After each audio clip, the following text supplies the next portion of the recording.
expressions. Just hold us back.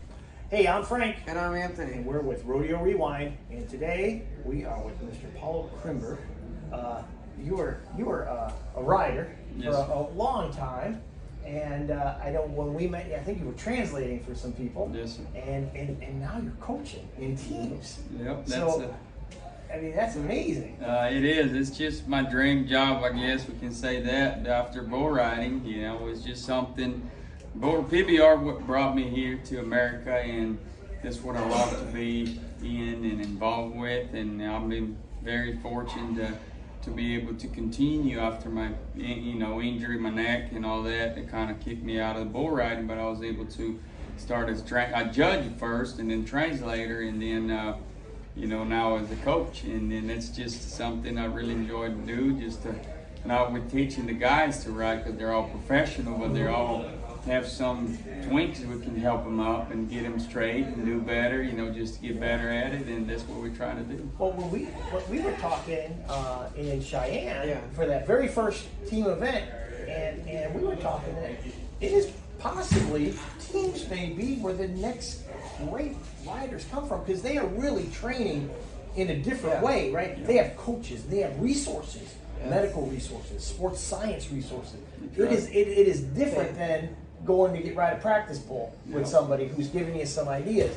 I mean, like when we came up, science. when I try or started, and we have to learn everything on my own, just making a mistake and find a way out. And then now to be able to help not just the professional athletes, but the young comers and newcomers from Brazil or from here, no matter where they're from, is just something we enjoy to show them some shortcuts. They don't have to learn through their mistakes, and they can be more healthy and make more money and just be more successful at it. Oh yeah, I love it. Anthony, you got a question? So if you were still a rider, how would you think you would succeed through the team series over the? I think the team is just going to add to the sport, not just to helping the existing riders, but to build more new young riders to it, because we're growing a little thin right now about young future riders to come over. And I think, to me, it's times where we just doing something wrong. We're just moving the rope too far down, or too across the middle, and we don't see it with adrenaline going all that happen. Sometimes you just battle with your head already, and that's impossible for you to see. Somebody on the outside can see better. Like, I learned so much being a coach since I've been off for the competition for so long. Every day I see something new, and I have a good clinical eye. I can see small stuff during the action. That's I apply to help guys, and that's been pretty great. I think I would have loved it to have somebody to be part of the team as a bull rider. Yeah, that's awesome. I have a question. We were discussing this because we were trying to figure out we see you every week on the back of the chutes, and we don't get to events every week, but we get to several a year. Yes, sir. And we were like, what is his job during a regular UTV event? What are you doing up there at the back of the chutes, so we know when we're watching at home? I'm a translator this weekend. Last week I was ship boss. It's just whatever they got me doing, but I'm every weekend. That's part of my contract with teams. I was able to, they need me here, and then when the finals ends, the World Finals individual ends in Fort Worth, I start the teams after midnight, and then when the teams ends, I start back on that. And then during the week, I help Jack, which is the head guy in the office, who called in Fort Worth, or? No, he's in I think he's in Pueblo right now. Yep. And he we does. went to the training center in Pueblo. That's phenomenal. Really phenomenal. Yeah. But I help him get the roster set up for the weekend. Calling guys, especially the Brazilians, and some of them don't go or get injured last minute. For this weekend, for example, like Thursday night before we came over here, we getting Mauricio in, because Brady Randolph got hurt, and then Mauricio replaced him last minute. That's what we do, and I enjoy doing it. That's so awesome.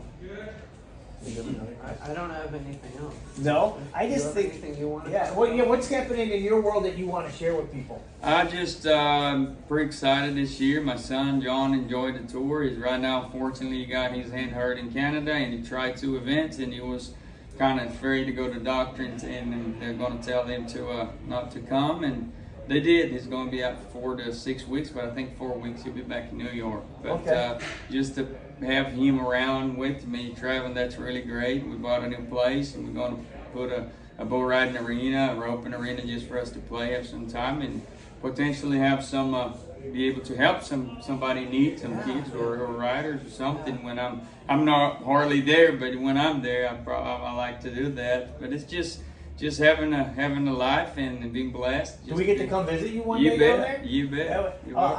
I have one more question. Yes, sir. And it's about the draft.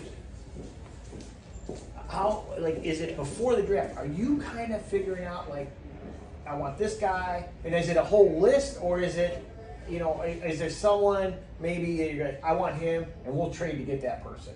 Or is it, do you sometimes have someone that no one's even thinking about, but you're like, I can make him a winner before the end of the season? That's right. It's a lot too. Like over here at the regular season events, I'm not just here translating or chute boss when I'm doing that. I'm just watching the guys and watching the bulls. I'm scouting and looking what I can do if I get this guy, and some guys maybe I cannot do much for them, but it's just like the stuff I can kind of practice my job to be better at what I'm doing at my job, and also helping other people. But it's just varies because we don't know with this random ping pong ball draw. It's going to be tough to know when we're going to pick. He might want someone, but he don't get to pick him. But he always have somebody on your sleeve, somebody maybe nobody knows, and I like that too because that's something I always do good. I like with how we meet new riders. And you asked me something in the car. Do you remember about it had to do with teams and him being on the back of the chutes for UTV? I don't remember. He was wondering about, there's a guy and he's on a different team, and you don't have to translate or anything for him, and he asks you something. Are you thinking, if I help him, maybe we could trade for him or something? Or no, you're just helping everybody because that's just who you are. That's about it. I think God just give you something, to help people, and when you do it with not expecting nothing back, you get blessed and everything works out. This always been my code, just to help whoever needs it without thinking what I can give, back from it. It's just something that's why I go to you do work every day. I teach that's special ed during the week. And that's exactly right. You do because you love to, and this is who you are, and then God blesses you with the path. They put people across and here, and you just keep moving on. Thank you for sharing that. Yes, sir. That's great. Yep. Well, thank you so much for being on Rodeo Rewind. Thanks for having me. This was great. Yes, Super, sir. a surprise Thank for you. us. Yeah. So, thank you. You bet.